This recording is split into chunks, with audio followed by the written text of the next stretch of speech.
On my screen right now is the Klaviyo dashboard from one of our clients' e-commerce brands where we added an additional $114,000 in sales from Klaviyo in just 30 days of working together. The reason we were able to generate 6 figures in extra revenue wasn't because we hopped on the latest trends or hyper segmentation or any black hat pop-up tactics or anything like that.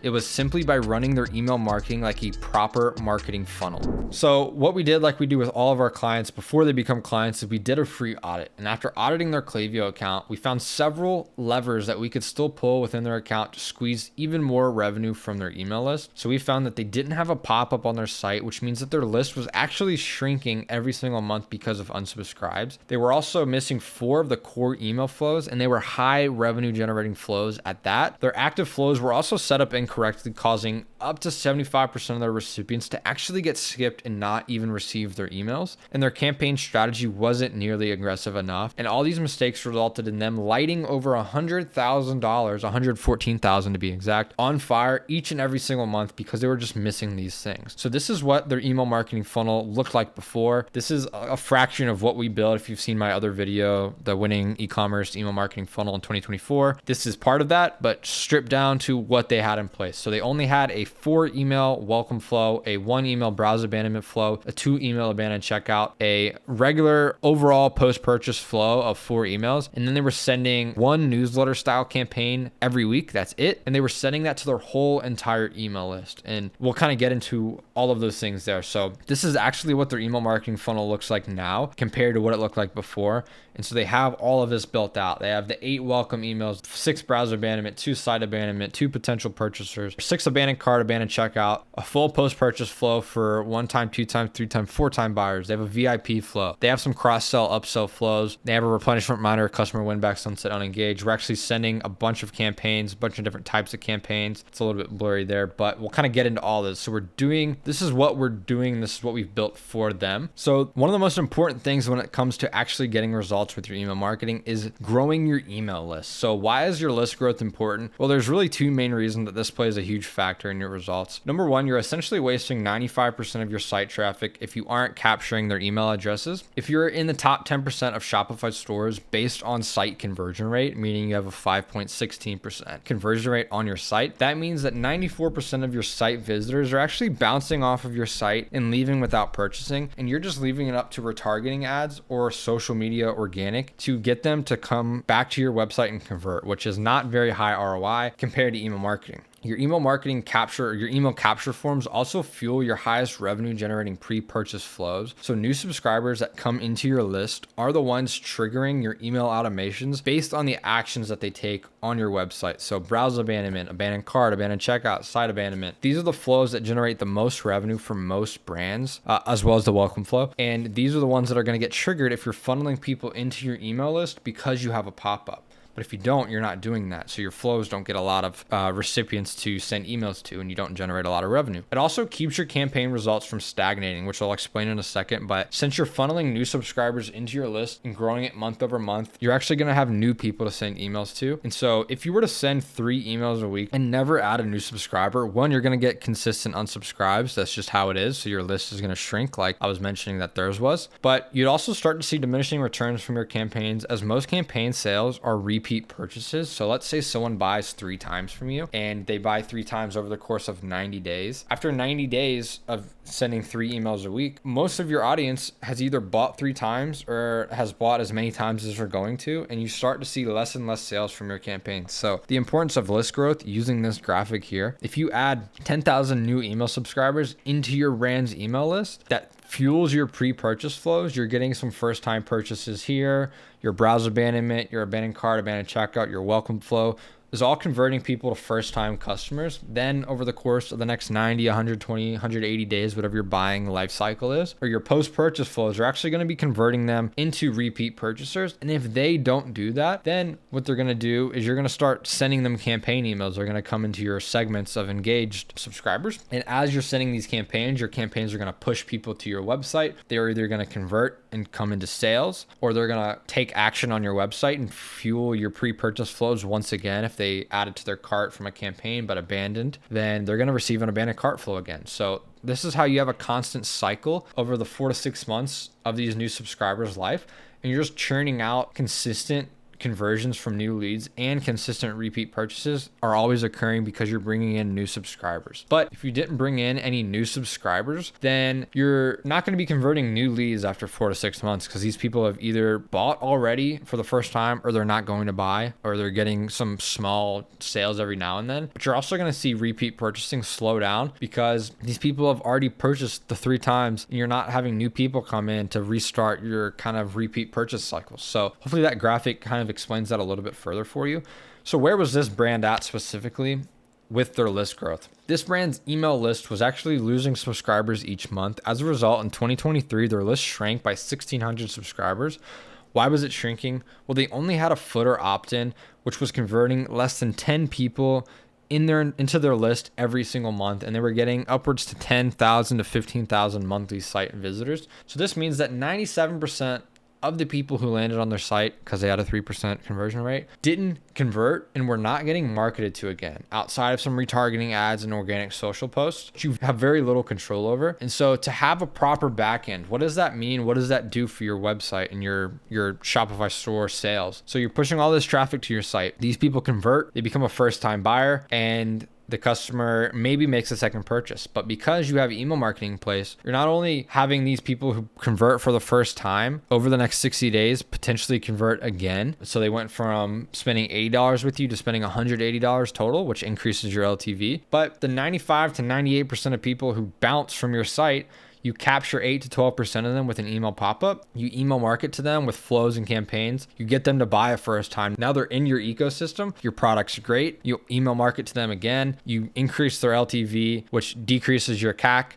your LTV to CAC ratio, and allowing you to spend more money to acquire a customer. So this is essentially what we're trying to accomplish here with your email marketing. So this brand had no pop-up on their site. When we first onboarded them, the only way they were growing it is with that footer opt-in. They were barely getting 10 people. So this caused a couple issues. It caused them to generate very little revenue from flows compared to their monthly site traffic. Most brands generate most of their revenue through their welcome flow when it comes to email marketing. But since no one was joining their email list, their welcome flow just never really got sent out. They were also starting to see the effects of a dying list. So since they were only emailing the same people over and over and over again and never getting new people to their list, like we just explained, they were starting to see open and click rates creep down. So I like to think about it like this. This is the dying email list cycle. So you're going to start seeing less open rates, which inherently means less clicks because less people are opening your emails. And that inherently means less sales, which makes you less profit, which means you don't make as much money or as much profit every single month, which means you can't spend as much money to get traffic. So you get less traffic, which means you get less email opt-ins, which means your list growth slows down, which means you get less opens, and it happens over and over and over again. And that is one of the reasons why a pop-up is super, super important. So some rough math on what this actually means for this brand. If they were getting 75,000 views a month on site traffic and you were able to capture a conservative 6% of people to your email list, that would be an extra 45,000 new subscribers every single month into your welcome flow. So some rough math on what that actually means for your email marketing. So if you're getting 75,000 monthly site traffic views and you can capture a conservative 6% of people to your email list, that would mean that you're bringing in an extra 4,500 new subscribers each and every month into your welcome flow. So of those 4,500 new subscribers, 3,555 of them are going to open your first welcome email. 188 people are going to place an order. This is based off of their email metrics, so this isn't going to be for everybody, but based on their numbers, they were getting an open rate of XYZ, which means that they were going to get this many people to open their emails. They were going to get 188 people to place an order. And these are just theoretical numbers, actually, just so you can kind of see the impact of what it would have if you had this kind of site traffic. But with an average order value of, let's say, $130, that would be an extra $24,000 a month in sales from this one email alone. And now that these people are actually on your email list, you're also going to be getting them into your abandonment flows, which will convert another portion of those people who either abandon the site or a product page or cart or checkout from your welcome flow. So not all of these people, like you see here, Only 188 of them placed an order, but the rest of them could have added to cart, could have abandoned site, viewed a product page, or checkout or cart. But without a high converting pop-up, your flows won't get nearly as much traffic, which will result in generating less sales overall from your email marketing because your flows are getting less traffic. How did we fix their list growth? Well, what we did is we created a mobile pop-up, a desktop pop-up, and we optimized our footer opt-in because you still should have one, but it needs to be optimized. They didn't have an offer in there. It just said sign up to our newsletter, that kind of thing. And that just doesn't convert nowadays. So it's important to separate your mobile and desktop pop-up because the UX on each is completely different. We also need to be able to set up different rules for displaying the pop-ups. And yes, a horrible pop-up can harm your site conversion rate, but a good one won't. And so no need to worry about that because we're only going to be making great pop-ups.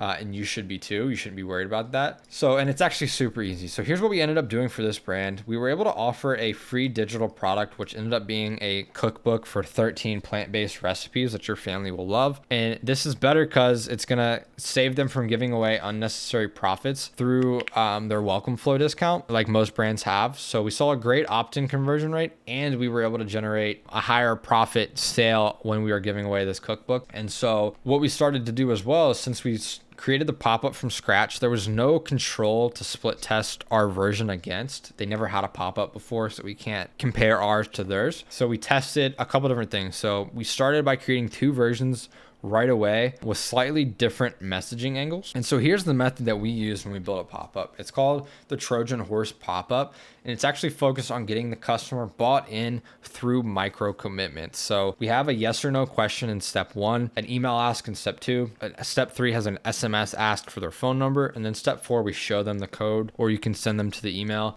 It's best to show their code so it's a little less friction. You still send the email, of course. And so right here, what we're trying to do is, if someone says yes or no to a question like this example below, want a free copy of our best cookbook, count me in, or I don't like delicious food. So I just have the name of the brand blacked out here just because I didn't want to dox their revenue numbers and stuff. But essentially what we're trying to do here is we have a yes or no question as a micro commitment, which gets them more likely to say yes to giving us their email address. And then they're also more likely to say yes to giving us their phone number because they've said yes to 2 questions already. So that's the goal here with a micro commitment.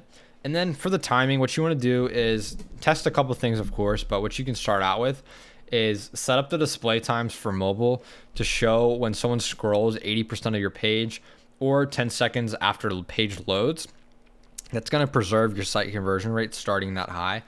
What you don't want to do is show it instantly. Some brands will get this down to 2 seconds and see the best performance, or 30% of page scrolling is also another good metric to go for. But you just have to test it out and see what's going to work best for your brand. For desktop, you want to do 12 seconds after page load, or you want to do exit intent. So this is another one. You can't do exit intent on mobile because you can't track thumbs the way you can track clicks. By that, I mean exit intent happens when you scroll over the X on your browser. And so as you see below, the version B of the mobile pop-up that we came out with got 9% conversion rate in just 7 days of running the pop-up. What this means is over the course of 30 days, we added 3,100 new subscribers to their email list just from the mobile pop-up alone. And as you see here, we just take that number and we went over the next 30 days with that 9%. And it actually, the second version, just with a different angle on the text here, this was the one that won. I don't remember exactly what the one that didn't win said, but it generated, it's the same thing, just different words, probably less words for being honest. It got a way better conversion rate. So then for desktop, we tend to see the conversion rate be a good bit lower, but this one ran for the whole first 30 days and still converted a fair amount of new subscribers. So the one that won was 3.95% conversion rate, which is still not bad. It actually beat the worst performing mobile pop-up, which is interesting. But once you have your pop-up set up with those display settings, you can further optimize the pop-up. So the next thing you want to do is test, and you want to test this fairly often. So here are 6 offers you can test, because offers are going to be the most impactful thing when it comes to testing your pop-ups. You can test a percentage off. You can do a free gift with purchase. You can do a dollar amount off, a giveaway. So you can do like enter in your email to, enter a giveaway, become a VIP and enter a giveaway, something like that. You can do a free shipping offer exclusive deals. I try not to do this one. Like if you just say sign up to our list for exclusive deals, that's probably going to be the worst performing one, but worth a test. Some brands might see a good conversion rate there. Depends on what you sell and who your audience is. And then a free digital product or a free gift with purchase are the best in my opinion. Actually, the percentage off is the one we see do the best, but a free gift with purchase, if you can make it work, is going to be a lot better for your brand's profits. And then a free digital product as well is going to convert awesome, especially when it pairs well with a product. So testing the offer in your pop-up is the most impactful thing you could possibly do in terms of pop-up conversion rate. All right, so the next thing that we did for this brand that we're going to go over in this video is setting up the core email flows. So why are flows so important? Everybody talks about flow emails. I probably don't have to explain this too much, but we're going to get into it just a little bit. So why are flows so important? I'm sure I don't have to convince you that every brand could benefit from flows, but just how important are they is really the question. In the grand scheme of things, your automated flows are the center of your email marketing funnel, and they're the heart of the machine, the engine that keeps pumping out revenue each and every month for your brand. And if you set these up, and if set up properly and managed correctly, they should scale right along with your brand, reliably and profitably, generating 15 to 25% of your brand's monthly revenue just from these flows alone. So this is because flows are trigger based and they're based on action taken by the customers, resulting in higher revenue per recipient rates than campaigns or any other emails at that. And so it's because they're action based. People have high intent when they add to cart and then leave. They obviously were interested in that product, but something stopped them. So that's why you have a flow in place to handle those objections. Plus, when you send campaigns to your list, these people are going to click the email and go to your site. Once they're on their site, if they don't convert, they're going to trigger an email flow, a browse abandonment, a cart abandonment, etc., which further increases the chances that people purchase a product from your brand. And so as you see here, if you're sending email campaigns, they should fill your flows. So you have your list, you're sending campaigns, they hit your site, the customer clicks around on your site, and then you have your 9 core email flows based on customer behaviors that churn out more sales because they're there. Where was this brand at with their flows? We kind of talked about this a little bit, but let's go a little more in details because that's what we're here for. This brand had mentioned to us that they had all of their flows set up, but what our audit discovered was that they only had 4 of the core flows set up that every brand should have. And the worst part was that these flows weren't set up correctly, aka they had the wrong flow triggers and filters, and I will give you a list of the correct ones. They were also way too short to maximize revenue generated from their list, from their new subscribers. They didn't speak to where the customer was at in their buying journey, and they had one setting turned on that was blocking 75% of their recipients from receiving their emails.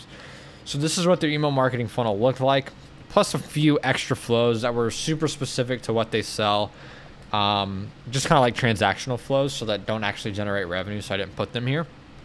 And so the flow setup was incorrect. What do I mean by that? The issue a lot of these flows had were centered around the flow profile filters.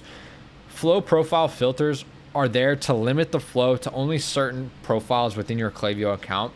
For example, your welcome flow would have the profile filters below. When someone views a product 0 times since starting this flow, meaning if someone views a product while they're in this flow, they will get pushed to the browse abandonment. Added to cart 0 times since starting the flow, meaning if they add to cart while in this flow, they'll be kicked out and added to the added to cart flow. Same thing with the banning checkout. And if they've placed an order 0 times since starting this flow. Very occasionally, sometimes we exclude these people from campaigns, but this ensures that if someone progresses further down your funnel, closer to a purchase, that they receive a different flow based on that action. And here's an example of what that looks like in Klaviyo, your profile filters. These people will not receive them. So, or this filters out the people, so make sure that they are one of these things. Place an order, blah, blah, blah. We just went through those.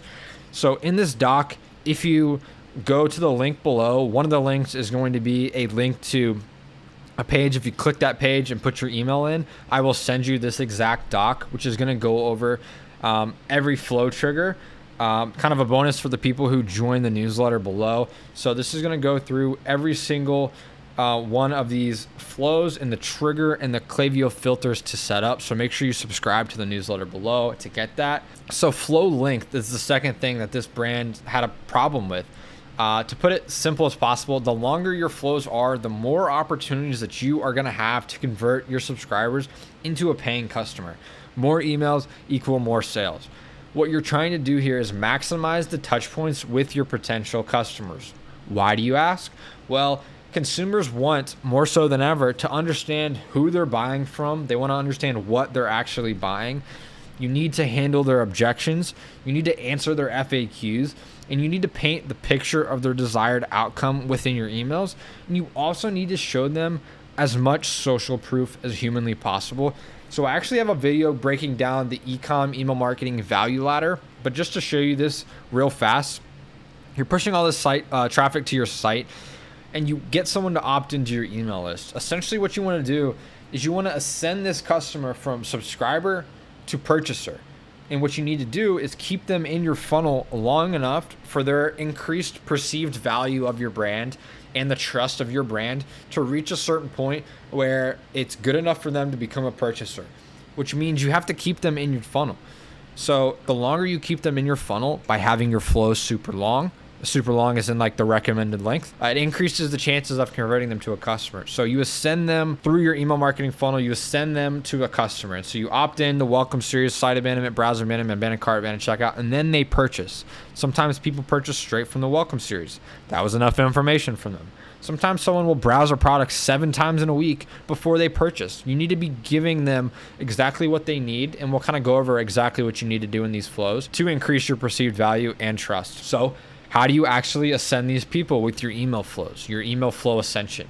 To do this, within your flows, you need to build trust, show authority and status, give social proof, build belief in that your product actually works and delivers on what you sell. And you can do that with social proof, as well as status and trust. Mix in offers and content. Don't just send offers, send actual content. Don't just send content, send an offer every now and then to incentivize them to purchase. You need to get them to like you through characters and humor and personality. You need to speak to where they're at in that buying journey. If someone's opted into your list and in the welcome flow, you talk to that person completely different than you would if someone was in your abandoned cart or abandoned checkout flow. You also need to leverage scarcity when you can. Real scarcity, not fake scarcity. As soon as you find out that you've got fake scarcity, it's like offer expires in 48 hours and then they go a week later and it's still there, you lose all trust. So you also need to show them why your brand's different, and then show them your risk reversals. If you have a 30-day money back guarantee, show them that. If you have free shipping, show them that. If you do 60-day manufacturer warranty or lifetime manufacturer warranty,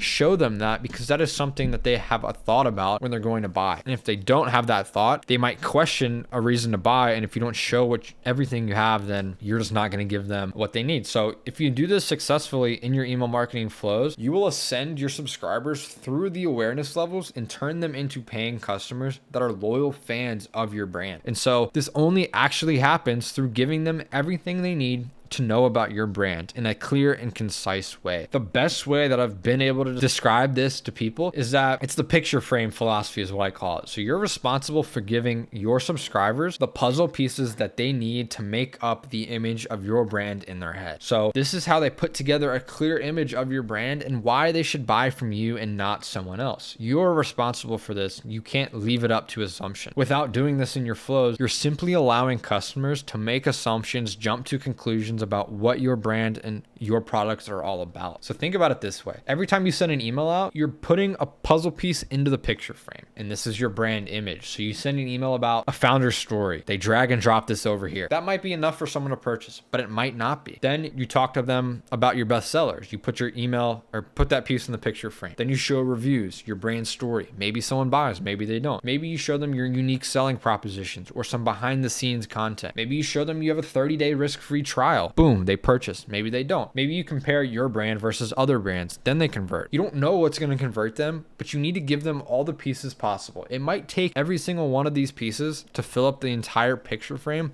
before someone purchases, but if your flows are too short, you're not going to do that because you're not giving them all the puzzle pieces that they need to convert and complete that brand image so they are comfortable converting. And that's a huge thing that we see all of the time, is that brands don't have the proper length for their flows. So what is the recommended length? Site abandonment, 2 emails, browser abandonment, 3 to 7, abandoned cart, 4 to 7, abandoned checkout 4 to 7. I won't go through all these. You have it right here if you just want to pause the video and look at this. I also included some SMS in there as well. So take a look at that, take a screenshot, and I'll actually be posting another video breaking down every email in each one of these flows. So stay tuned for that. Make sure you subscribe below so you don't miss that video.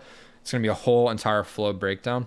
But let's go to the next thing. So the next thing that this brand had was one setting that was just wrecking their flow revenue. So yes, you heard that right. There was one setting that was completely wrecking and blocking 75% of their email flow recipients from receiving their emails.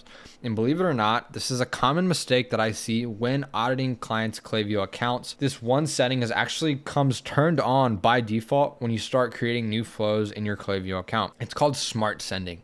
And in most cases, it should be turned off on every single email you have set up. What is smart sending and why is it on by default? Well, what smart sending does is it allows you to limit the number of emails and SMS messages or push notifications someone can receive in a set period of time. And you can set the time period, but by default, it's on 16 hours. So for example, if someone receives an email from you at 1 p.m. and maybe it's a welcome email and they add to cart but then leave, in that same day, like by 3 p.m., they're actually not going to receive another email from you until 5 a.m. on Tuesday, which means that you either aren't going to get that abandoned cart email sent to them, or it might send next, or another email might send, depending on how you have your Klaviyo set up. And that is going to cause you to miss out on a lot of email revenue and sales that you otherwise would have gotten if you reminded that person via email.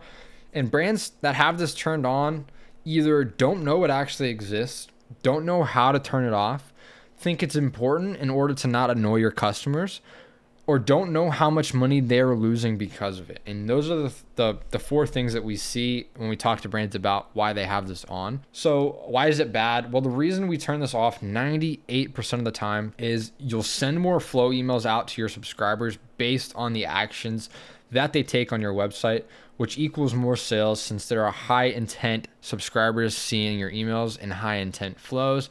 If your emails and flows are spaced out properly and your flow filters are set up correctly, which you'll see if you get that document from our newsletter in the link below, then your flows won't overlap, meaning someone in your welcome flow won't get an abandoned cart email because instead have been pulled into the abandoned cart flow and have stopped receiving the welcome flow. So that means they're not going to receive a bunch of emails. Where brands mess up is that they have a welcome flow with no profile filters, an abandoned cart flow with no profile filters, a browse abandonment with no profile filters. And what will happen is I join the email list, I browse a product, I leave. An hour later, I add that product to my cart, and then I leave again. I will now receive 3 emails a day, a welcome flow, an abandoned cart, and a browse abandonment. And heck, I probably receive a site abandonment as well if they have it set up. And it's just a bunch of emails, 4 or 5 emails a day. In some cases, it's not bad. The more emails, the better. But a lot of the times, it just doesn't make sense because if someone's not in the welcome flow anymore and they're in the added to cart, they're closer to a conversion. So you shouldn't have to talk to them like they're in the welcome flow. You should talk to them where they're at based on the customer buying journey. Hopefully that makes sense. So take a look at this email below from this particular client. This is a browse abandonment email before we fix this setting. So as you see here, 657 delivered, but 395% of those people were skipped. That's 37% of the people who should have received this flow email.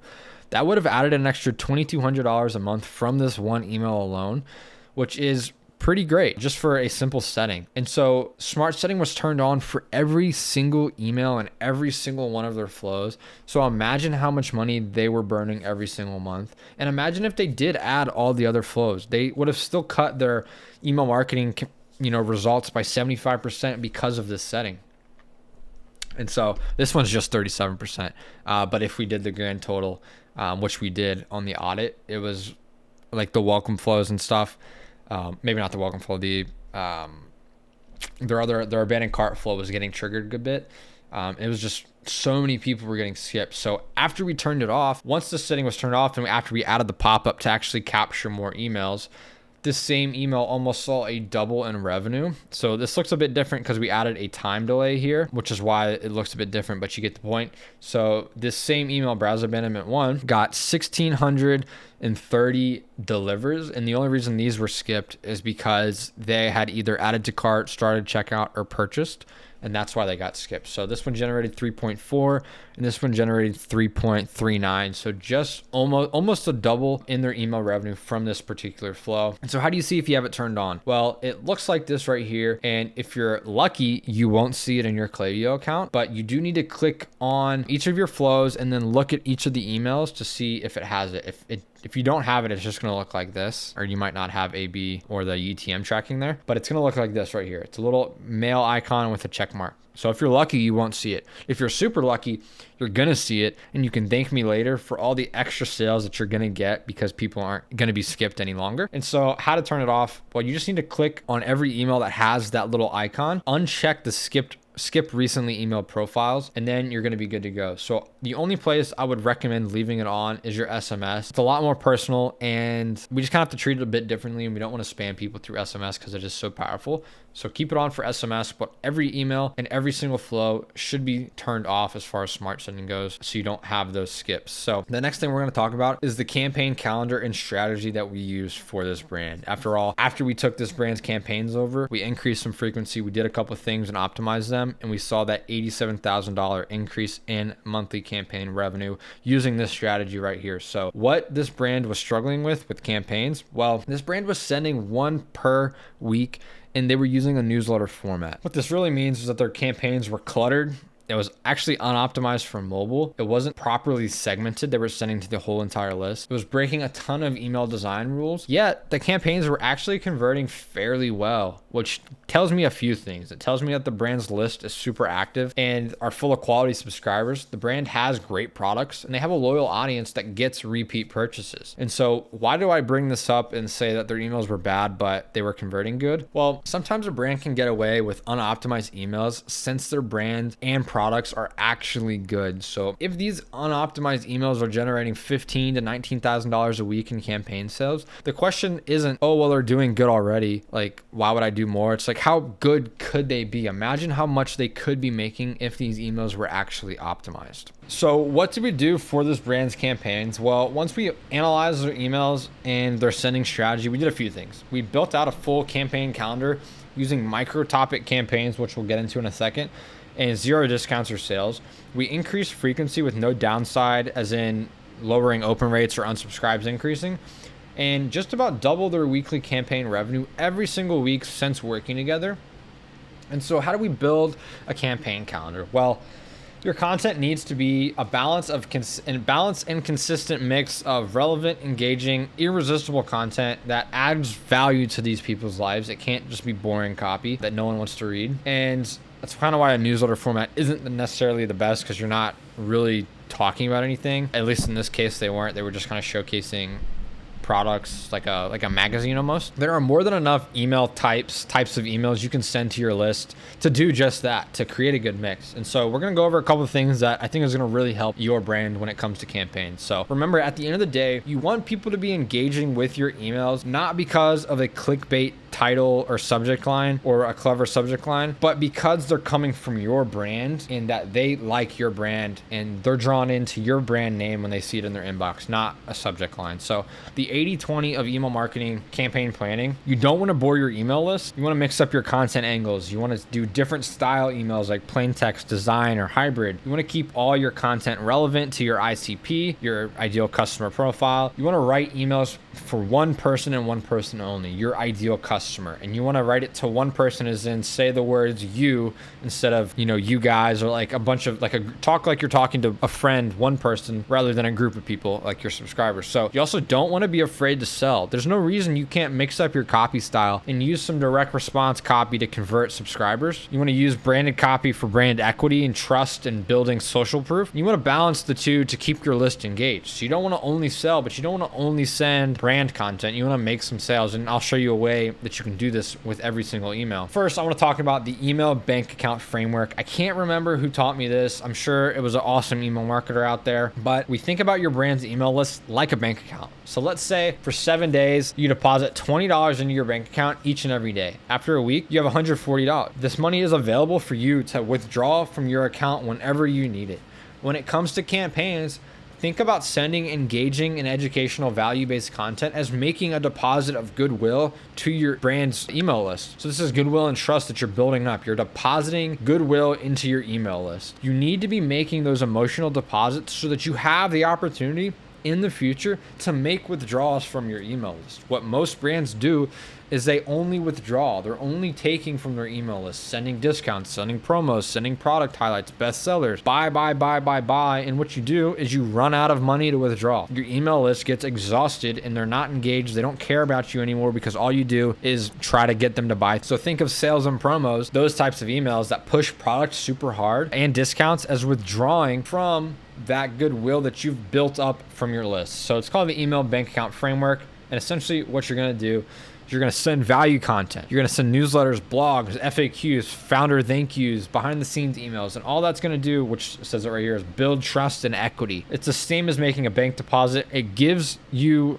the goodwill to ask, built up to ask them for the sale in the future. And then you can make bank withdrawals, which allows you to capitalize on that goodwill by sending sales and promos, seasonal sales, percentage off, last chance BOGOs, free gifts, generating sales and revenue more so than you otherwise would with just newsletters and stuff like that. But you can't have one without the other. And it's a balance of withdrawing and depositing money from your email list. So think about it like that. And what you don't want to do is run the bank dry. You need to be giving them content that is valuable, but that doesn't mean you can't get placed orders from every email that you send out. So what do I mean by this? Well, you can sell in every email using micro topic campaigns. And what that just means is being super specific about the email content that you write. So it just means that you can't be shoving products in your email list's face every single email and asking them to buy it straight up like that. The more great content that you send out, the more engaged your list becomes. The more micro topic emails that you can send out, the more interested your list becomes. When your audience is engaged and actually interested in your brand, the more primed they are to buy. So when the timing is right, they will convert, and all you have to do is deliver great content and stay consistent with your email campaigns. So this is what it looks like when you only send discounts to your ecom brands list. When is the next sale? I'm not buying anything at this point because it's full price. We want more than 20% off because all you send us is 20% off. You're devaluing your brand because all you do is send discount emails. But if you're sending micro topic engagement campaigns, then they're going to say, oh my gosh, send us more emails. These are super interesting. I didn't know that you sourced your product from XYZ. I didn't know that your product was made of XYZ. I didn't know that you guys started back in 1968 and your founder did XYZ. I didn't know that you guys had that big of a warehouse. I didn't know that you were established. All these different ideas that you can use to push product through your email list using these micro topic engagement campaigns. So everybody has the same question. Well, how do I even come up with these ideas? That's the hardest part about sending 3 to 4 emails a week. We simply don't have the ideas in our head to come up with them. So once you have all the research and reviews and outline of your ICP, which you should already have if you've been in business long enough, you need to feed all of this information to ChatGPT or Claude AI. These are just AI platforms, and with some good prompting, they will pump out virtually unlimited ideas and topics for your email campaigns. We're writing campaigns. I think we're doing roughly 45 or 50 emails a week right now with our clients, and like total. And we have yet to run out, and we've been doing this for that many emails for several months, almost half a year or more. And we haven't ran out of ideas. And so this is our workflow that we actually used at my agency at Sumo Digital to pump out 100 content ideas in less than 10 minutes. So after the research phase and the ICP is built out, your customer profile, then you can do this. So you need to do that first. And I'll do another video on exactly how to do that. So you're going to compile all of that information into a Google Doc. You're going to download that as a PDF, feed it to ChatGPT, ask it to study the PDF, understand the information, and learn from it. Let it know that you will be asking it for email content ideas. Ask it for 10 ideas. Let it give you 10 ideas. And then what you're going to do is you're going to ask it to break down those 10 ideas into in-depth ideas. And then you're going to have 10 main ideas broken down 10 different times. And you're going to get different ideas, different inspiration. You're going to have 100 ideas right then and there. Essentially what this is going to do is just going to get you a starting point. If you can start with 100 ideas, you're going to find at least a couple that are going to work. Then you can go and ask it to do 100 ideas similar to this one. And that right there is kind of what our agency does to come up with these ideas.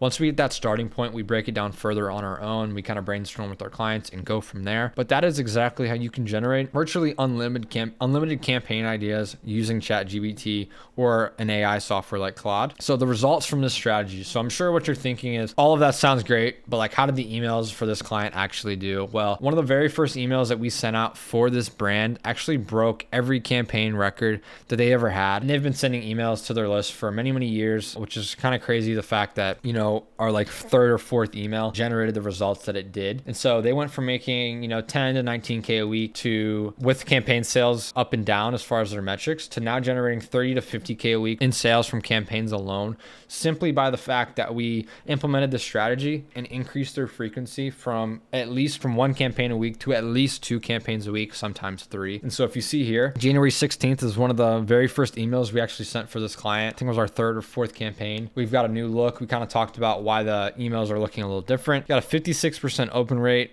This is before all the bot clicks from Klaviyo. 3% click rate, and generated $29,500 from campaign sales alone. Then we have a campaign email from February. So we actually beat, this is filtered by placed orders over all time. So these are their 2 campaigns, 2 newsletters that we sent, but our first kind of different design style emails that we sent out for this brand with some smart send testing actually generated the best results for them and took their top 1, 2, 3, and 4 spots in their Klaviyo account by using this strategy that I just went over with you guys. So it works, and if you implement it, you can see similar results. Designing emails that actually convert to sales. So this is the last part that we're going to go over, and once you learn this 4th thing, you're going to have everything you need to implement this strategy and to tweak some things in your Klaviyo account and your email marketing strategy overall to generate a ton more sales. So our designs over the last several months have generated $2.2 million in sales for our clients' e-commerce brands, and they also look damn good. So here's just a few of them, just so that you know that I know what I'm talking about when it comes to email designs. This is our team that I've trained on email designs and our great team of designers. And so here are a couple designs that converted really well for our brands. But why does design actually matter? So you might be thinking, well, there's some brands out there that only send plain text emails, and there are. And we send plain text emails for some of our clients as well, and they convert great. But why design matters? So most brands think that just because they're sending some emails to their list every month, they have a few flows, that they're doing a great job with email marketing. That might have been the case back in 2018, but now so more than ever, every brand is sending emails to their list, and consumers are actually expecting people to send them emails once they shop. And so with email marketing having the potential to generate anywhere from 20 to 40% or more of your brand's monthly revenue, this is not something that you can afford to ignore as far as your emails and how they look. So where was this brand at before we onboarded them? They were using a Canva template for every campaign, and in Klaviyo, they were using a very simple Klaviyo template for their flows. So they were making several common design mistakes as well, which we'll go over. And most brands that I audit actually make these mistakes. So mistakes like not being mobile optimized. They had bad above the fold sections, which we'll get into. They had too much content per email, which is a mistake that I see every time I see brands sending a 1 or 2 campaigns a month, and a few more other things that we could get into, but trying to keep the 80-20 rule of this guide here. These are the 3 big things. So they were converting fairly well in spite of actually being basic unoptimized templates. But like we said about the campaigns, how much better could they actually be doing? That is the question here. So we're going to go over how to avoid the top 3 design mistakes. And this just so happens to be the 3 mistakes that they were making, or at least the top 3 mistakes that they were making. So getting right into it. Number 1 here is the angle of the email is more important than the design of the email itself. So the angle of the email actually matters more than the design of the email itself. So when it comes to the true performance of your emails, what we found is that just pretty looking emails don't actually convert. Your emails can be as sexy as they possibly can be, but if the idea of the email is boring and bad, then no one's gonna buy from it because it's boring. The concept behind the email itself is what sells the subscribers. It's the angle, the topic, the idea, the concept. The design is there to catch their attention, but the angle gets them excited to read long enough to potentially click the email, head to your site, browse a product, and purchase. So what are some good examples of interesting angles? This email right here from Bubble. So what are some good examples of email designs? Well, this example right here from Bubble, this seasonal angle highlights how this brand's product should be a part of everyone's summer. It's a great idea. It's interesting enough. Summer's right here, right now. This is probably, they sent it during the beginning of summer, but it loops right into something seasonal, and this gets someone's attention. People also love tips and guides, and looping them into the products that you sell is a great way to get people to open and click your email. So this is an email from Blum, 3 essentials for barrier care and sun prep. Everybody loves 3 essential guides, right? So it shows your 3 essentials, and actually shows 3 products this brand sells. You know, the sunscreen, the moisturizer, and the cleanser. And it shows like finest in real life at Ulta or Sephora. Great email designs that are centered around interesting topics. So if this was just an email like, here's our 3 products, you know, cleansers, moisturizers, sunscreen, it's not as interesting as 3 essentials for barrier care and sun prep going into summer. A girl in a bikini. This is a summer vibe. It's an interesting email, and I'm sure it converted really well. So the second biggest problem that I see, and I actually have a guide on all 7 most common design issues that you can check out on my YouTube if you just go to my channel. But the second biggest problem is unoptimized above the fold section. So aside from most emails not having fun and engaging angles, this mistake right here is probably the biggest killer of conversion rates. Why? Because the above the fold section is the topmost part of the email that is seen before the reader scrolls. The mobile above the fold section is a little bit smaller than the desktop above the fold section, but this is what it looks like here on mobile. This is a screenshot from one of our clients and one of the emails from my phone. So this is an open email without scrolling, and essentially what you see here is the subject line, and you have the above the fold section, which has a clear headline, sub headline, you know, make waves with Jackie 56, shop now, a little sub headline action about the product, and so it's got a clear button. So why does this actually matter? Well, the part that 99% of people see is going to get clicked. So why does this actually matter so much? Well, this is the part that 99% of your subscribers will see once they open your email, and if it's what most people see, then it's the highest leverage section of your entire email. Think about it like you had an advertisement on a big screen in Times Square, but half of your big billboard was blocked by a McDonald's sign. The whole left side was blocked, and that's the screen that you're renting. You'd probably spend most of your time and energy and money making sure that the right side that people can actually see is impactful enough to make up for the whole left side being blocked. That's how you need to think about your above the fold sections. It's the part that everybody's going to see. Whatever's below that is the part of your email that is blocked by the McDonald's sign, because most people aren't going to scroll unless that section is good enough. And so once they open your email, you need to maximize that first 500 to 800 pixels of your email to do a few things that we're going to go over right now. So what do you actually include? A clear headline, a clear and clickable CTA button, an eye-catching hero image, graphic, visual, a clear offer or value proposition. Those are the 4 things that you need to have in all of your subject line or above the fold sections. And the goal here is to reduce friction for the reader to get your point across, basically telling them why they should click or read more about your brand in this email. And so if that part's not interesting, they're just not going to click. So this will either increase your chances of getting them to click right away and go to your website, or it at least is going to get them interested enough to skim the rest of the email and then click to your website. So we have some examples of bad ones. Bad above the fold section. Here's a brand called Bib Boards.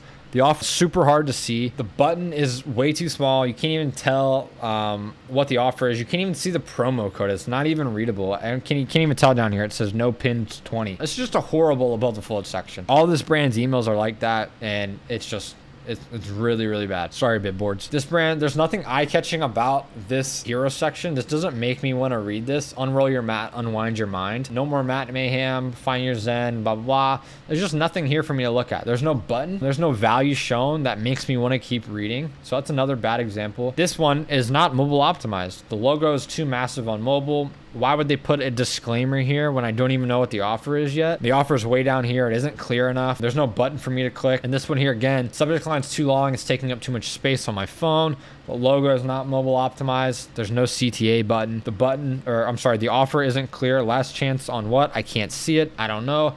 Overall, it's just not made for mobile. So you're going to miss out on a lot of the traffic because most people open and shop on mobile. Here's some examples of good above the fold sections. This one here from Armra. That's a supplement brand. Pleasure today, transformation tomorrow.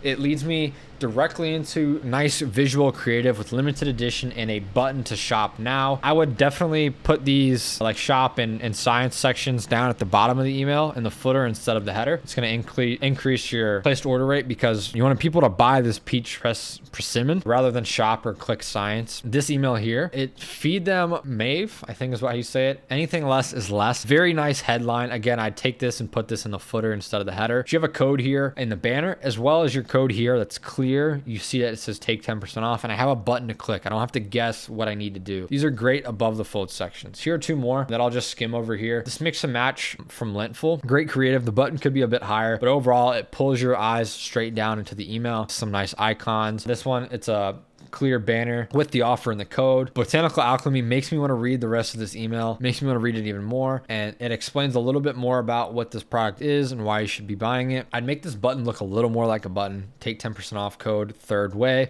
I'd put a shop now button underneath that instead of making that a button, or have it be two buttons. Alcohol free and not pleasure free. Great. It makes me want to read the rest of this email. So these are 4 examples of great above the fold sections. Now, number 3, this is one that this brand was particularly struggling with a lot, was too much going on in every email. So when auditing an account of a brand who is sending a few emails a month, I can almost guarantee that they have this issue. Why? Well, because this brand is sending only 1 email a week or a couple emails a month, they feel the need to put a month's worth of content in each of these emails. And this leads to having 3 to 5 different topics and graphics in the same email, which kills your sales. It's like having a little kid run up to you all excited about their day at school, and they ramble off 15 things that happened that day. And you're like, whoa, kid, slow down there. I can't keep up with the word you're saying. And you just miss all 15 of those points. You maybe catch 1. So that's how that's how most of these brands make their customers feel. And so what you need to do is adopt the KISS method, the keep it simple, stupid. Simple sells, simple scales. Having your emails centered around one topic, a micro topic, or an idea will keep your customers engaged. They'll also be able to better understand what you're trying to accomplish, what you're trying to sell them, and why they would benefit from buying your product. So to get your email designs to convert better, show and tell one clear topic and idea so they can follow along better. Keep your email length to a minimum. This forces you to keep it simple and have simple designs. Don't distract the reader with crazy graphics or a bunch of icons everywhere. Keep it simple, keep it clear and concise when you use graphics. Make sure that they're not cluttered, that they clearly portray what you're trying to portray. This will make it easier to consume. So here's some example. A bad example here is this mattress company, Mattress Firm. Everybody knows who Mattress Firm is. Look at this. There's so much going on in this particular email. I can call, I can chat. It's basically a whole website. Your emails are not a landing page. Your emails are an email, and they're specifically made for one thing and one thing only, to get the click. So this one right here from Seed, benefits beyond the gut, save 30% off. Super simple. I know exactly what's going on here. I mean, if I want to read just a little bit more, I got some nice copy, some clear icons, a lot of white space so I know what to look at, a little bit of bolding action here so I can skim this. Digestive health, gut barrier integrity, get immune function. 70% of your immune cells live in your gut. Get 30% off. Cool. I know what's going on. They got a slight disclaimer there. Great email. Super simple. Keep it simple, stupid. And so those are the 4 things that you should be doing with your email marketing. And that's a wrap for this video. So this is exactly how you can turn your email marketing channel into a profit generating machine for your e-commerce brand here in 2024. You can absolutely take all of these things that I said in this video and apply it to your brand today and start seeing an ROI pretty instantly, especially if you implement some of these campaign strategies that I talked about. However, if you run into any issues such as team and time bandwidth, a lack of Klaviyo knowledge or technicalities, technical nuances, technical know-how, email design capabilities, maybe you don't have a team of graphic designers or a copywriter to write or design emails. Maybe you find that you're landing in the promos tab or spam folder and you have deliverability issues or anything like that at all, and still want to build or upgrade your email marketing channel to generate 20 to 30% of your monthly revenue through email and do so on easy mode, then click the first link in the description of this video and my team and I will come into your Klaviyo account and add at least 20 to 30% in email revenue in 90 days or less to your e-commerce brand. If you're reading this document, just click the easy mode button. If you're reading this, you're not going to see this video, but the button's there. If you download it from the newsletter, you have that there as well. It'll take you to book a call with our team, or if you click the first link in the description, it'll take you to book a call with our team as well. So take care, and I will see you in the next video.